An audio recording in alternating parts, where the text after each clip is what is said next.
Kemudian pertemuan-pertemuan setiap tokoh jelang tahun politik ini kan selalu menjadi makna tersendiri walaupun kedua belah pihak tadi juga mengatakan bahwa ini pertemuan yang wajar sebagai Menhan dan memang rahasia. Menurut Anda seperti apa? Apakah ini bisa dikatakan penjajakan politik? Memang kita tidak punya akses ya apa yang terjadi di belakang layar, apa yang sedang dibicarakan oleh kedua tokoh. Tetapi yang menarik adalah pertemuan dengan Pak Prabowo meskipun itu wajar sebagai menterinya, tapi menterinya kan banyak. Kenapa hanya Pak Prabowo yang mendapatkan privilege untuk ketemu beberapa kali atau sering kali ya dengan Presiden Jokowi? Itu pun setelah Presiden Jokowi melakukan kunjungan kenegaraan dari Hiroshima, Jepang.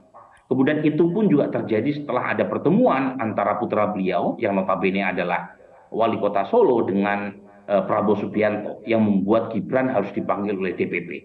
Jadi apa yang kita saksikan sekarang itu menunjukkan tendensi atau spekulasi yang sudah berkembang di publik bahwa Presiden Jokowi lebih memberi angin kepada Prabowo Subianto. Meskipun bukan berarti dia menutup pintu buat Ganjar Pranowo. Jadi dua-duanya masih di tanda kutip dibantu gitu ya.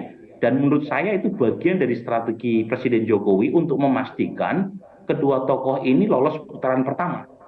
Jadi sepertinya Hmm. ada keinginan dari istana kalau tiga-tiganya maju termasuk Anies Baswedan itu yang lolos putaran kedua adalah Prabowo dan Ganjar. Kenapa demikian?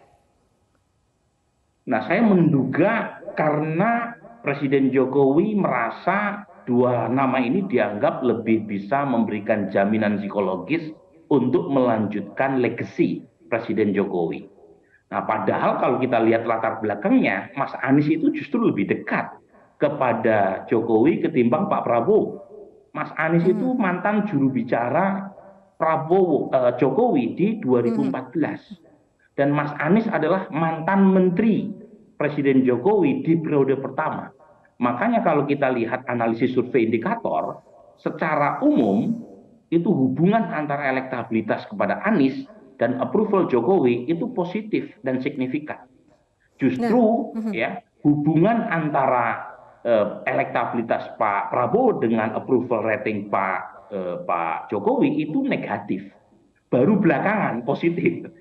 Ya, jadi Oh, poin saya mhm, adalah sebenarnya Mas Anies itu bukan orang lain, mhm. tetapi memang ada perkembangan belakangan yang membuat Mas Anies dianggap bukan bagian dari Presiden Man. Nah itu yang kemudian terkesan ya, dalam pertarungan jelang 2024 itu yang mendapatkan semacam approval atau endorsement dari Presiden Jokowi hanya Ganjar dan Prabowo Subianto.